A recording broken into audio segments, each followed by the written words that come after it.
नमस्काराः। आज हमारा संस्कृत संभाषण का तीसरा दिन है। इससे पहले की कक्षा में हम अपना नाम बताना, दूसरे से नाम पूछना, अपना प्रोफेशन बताना, दूसरे का प्रोफेशन पूछना, अपने से दूर वस्तु के लिए क्या प्रयोग किया जाता है, अपने के पास वस्तुओं के लिए क्या प्रयोग किया जाता है, पुल्लिंग में क्या प्रयोग करते हैं, स्त्रीलिंग में क्या प्रयोग करते हैं और नपुंसक लिंग में क्या प्रयोग करते हैं, उसका हम वर्णन कर चुके हैं। अगर आपने वो वीडियोस नहीं देखी हैं तो आप उन्हें जाकर देख सकते हैं। आज हम सीखेंगे अस्ति, नास्ति और अव्यय का प्रयोग। अस्ति,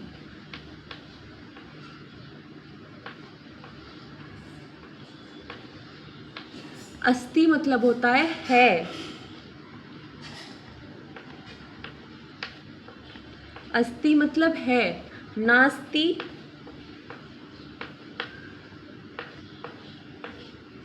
नहीं है।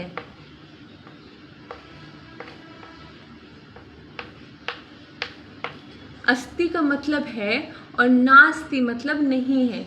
जैसे कि अगर हम बोलें कुंचिका अस्ति तालः नास्ति, चाबी है ताला नहीं है। तालः अस्ति कुंचिका नास्ति, ताला है चाबी नहीं है।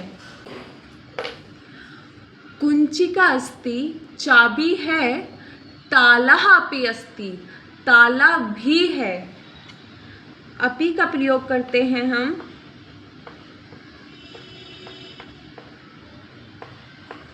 भी के लिए। जैसे हम बोल रहे हैं कि चाबी है और ताला भी है, तो हम बोलेंगे कुंचिका अस्ति तालः अपि अस्ति ताला भी है। चमशः अस्ति चम्मच है, दर्वी नास्ति चमचा नहीं है। कर्तरी अस्ति चमशः नास्ति, कैंची है चम्मच नहीं है। चषकः अस्ति जलं नास्ति, चषकः अस्ति जलं नास्ति। चषकः अस्ति जलमपि अस्ति, चषकः अस्ति गिलास है, जलमपि अस्ति जल भी है। तितलिः अस्ति जीवनं नास्ति, तितली है पर जीवन नहीं है। दूरवाणी अस्ति रिचार्जं नास्ति, मोबाइल है पर रिचार्ज नहीं है। पुस्तकम अस्ति पुस्तक है, पृष्ठमपि अस्ति पेज भी हैं। पुस्तिका अस्ति कॉपी है, पृष्ठम नास्ति पेज नहीं है। अब हम अव्यय पढ़ेंगे।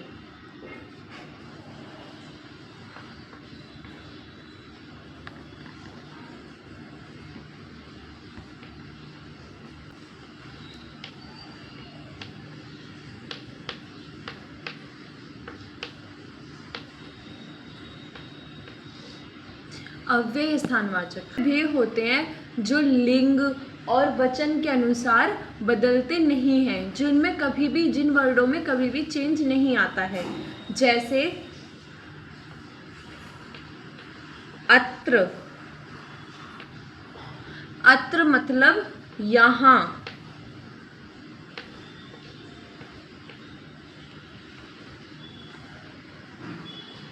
तत्र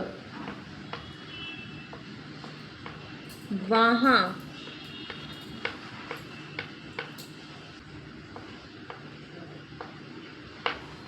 कुत्र कहाँ।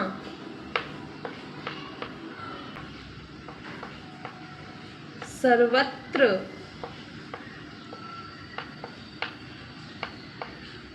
सभी जगह। अब देखिए, अत्र मतलब यहाँ, तत्र मतलब दूर के लिए बताना है वहाँ। कुत्र मतलब कहाँ, हमें नहीं पता कि वो चीज़ कहाँ पे है तो हम यूज़ करेंगे कुत्र। सर्वत्र मतलब सभी जगह।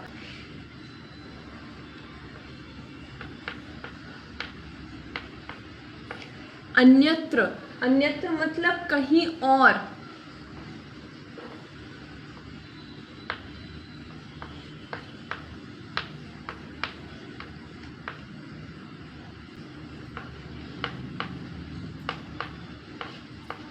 एकत्र मतलब सभी एक जगह इकट्ठे।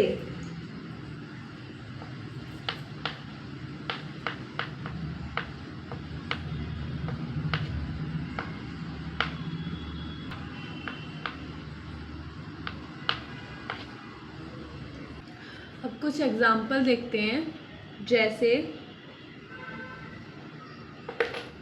कुंचिका अस्ति, कुंचिका है, और अगर हमें यहाँ पे बताना है कि यहाँ पर कुंचिका है तो हम बोलेंगे अत्र कुंचिका अस्ति, मतलब यहाँ मेरे पास में। अत्र कुंचिका अस्ति मेरे पास में, मतलब अत्र का यूज़ हम करते हैं यहाँ, मतलब यहाँ बता रहे हैं तो पास में होगा, वहाँ बता रहे हैं तो दूर होगा। और कुत्र मतलब कहाँ, हमें नहीं पता वो चीज़ कहाँ पर है। सर्वत्र सभी जगह, मतलब यहाँ। अत्र कुंचिका अस्ति तत्र तालः अस्ति, वहाँ ताला है, मतलब मुझसे दूर है वो, ठीक है। अत्र कुंचिका अस्ति तत्र तालः अस्ति। अत्र दर्वी अस्ति तत्र चमशः अस्ति। अत्र तितली अस्ति कर्तरी अस्ति। अत्र चषकः अस्ति तत्र आसन्दः अस्ति। मतलब वो चेयर मुझसे दूर है इसलिए मैंने क्या यूज़ करा, तत्र। तत्र आसन्दः अस्ति। कुत्र, कुत्र व्यंजनम् अस्ति। कुत्र मतलब कहाँ। अब आपको यहाँ पर कहीं पंखा तो नहीं दिख रहा है, तो अब मैंने पूछा कुत्र मतलब कहाँ है पंखा, तो आपको पंखा नहीं नज़र आता, तो आप क्या ऐसे पूछेंगे, कुत्र व्यजनम अस्ति, मतलब पंखा कहाँ है। तो तत्र व्यंजनम अस्ति, वहाँ पंखा है। अगर पास में होता तो अत्र यूज़ करते, और दूर है तो इसलिए क्या लगाया, तत्र व्यंजनम अस्ति।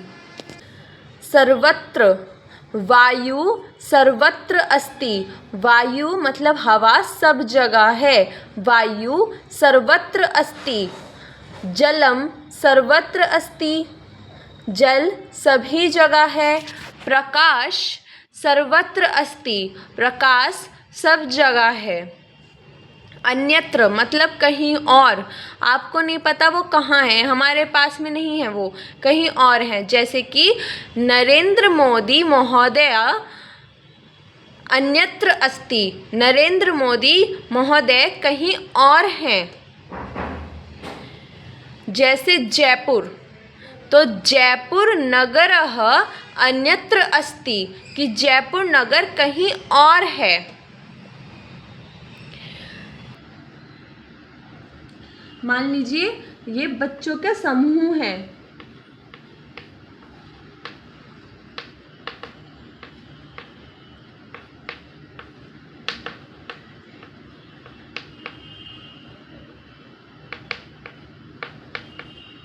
ये छात्र हैं,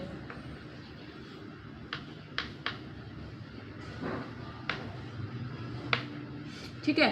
तो यहाँ पे सारे ये मेल हैं, तो इनका एक समूह है, तो हम यूज़ करेंगे छात्र गणः अस्ति, एकत्र अस्ति। छात्र गणः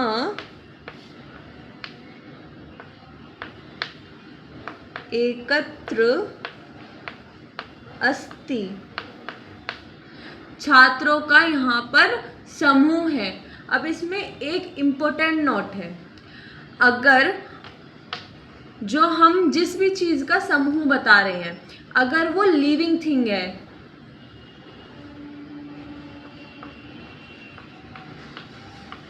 जिस भी चीज़ को हम बता रहे हैं वो लिविंग थिंग है, मतलब सांस ले सकती है, तो हम उसके लिए यूज करते हैं गणः। और अगर वो नॉन लिविंग थिंग है,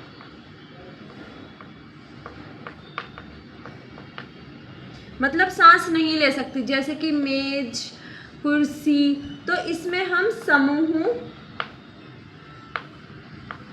या गणः दोनों में से कुछ भी लगा सकते हैं। अगर हमारे पास कुर्सी का समूह है तो कुर्सी के समूह को हम ऐसे बोल सकते हैं आसन्दाः समूह एकत्र अस्ति, कि चेयर का एक समूह है। और अगर लिविंग थिंग है तो छात्र गणः एकत्र अस्ति, छात्रा अगर फीमेल का समूह है तो छात्रा गणः एकत्र अस्ति। अगर गायों का समूह है, वो लिविंग थिंग है, तो अगर गायों का समूह है तो हम बोलेंगे गणः एकत्र अस्ति, कि गायों का एक समूह है। इसको एक बार फिर से रिवीजन कर लेते हैं। अत्र मतलब होता है यहाँ, जो हमारे पास में है उसको बताने के लिए हम यूज करेंगे अत्र, यहाँ। लेखनी अस्ति, और अगर कोई दूर चीज है तो हम बोलेंगे तत्र, वहाँ। अत्र लेखनी अस्ति, तत्र पुस्तकम अस्ति, वहाँ पुस्तक है, मतलब मुझसे दूर पुस्तक है। कुत्र मतलब कहाँ, कुत्र पुस्तकम अस्ति, पुस्तक कहाँ है। सर्वत्र मतलब सभी जगह, वायु सर्वत्र अस्ति, वायु सभी जगह है। जलम सर्वत्र अस्ति, जल सभी जगह है। अन्यत्र मतलब कहीं और, अन्यत्र मतलब कहीं और, कि जयपुर नगरम अन्यत्र अस्ति, जयपुर नगर कहीं और है। एकत्र छात्र गणः एकत्र अस्ति, यानी कि छात्रों का एक समूह एक जगह है, मेल छात्रों का, तो छात्र गणः एकत्र अस्ति। अगर गायों का समूह है तो गणः एकत्र अस्ति। अभी देखिए मैंने यहाँ पे अभी समूह आया था, ठीक है, तो समूह हम किसके लिए यूज करते हैं, समूह हम करते हैं नॉन लिविंग थिंग के लिए यूज। जैसे कि अगर हमें बोलना है कुर्सियों का समूह, तो कुर्सियों के समूह को क्या बोलेंगे, आसन्दाः समूह एकत्र अस्ति। अगर चाबियों का समूह है, मतलब बहुत सारी चाबी एक जगह है, तो उसको क्या बोलेंगे, कुंचिका समूह एकत्र अस्ति। धन्यवादः।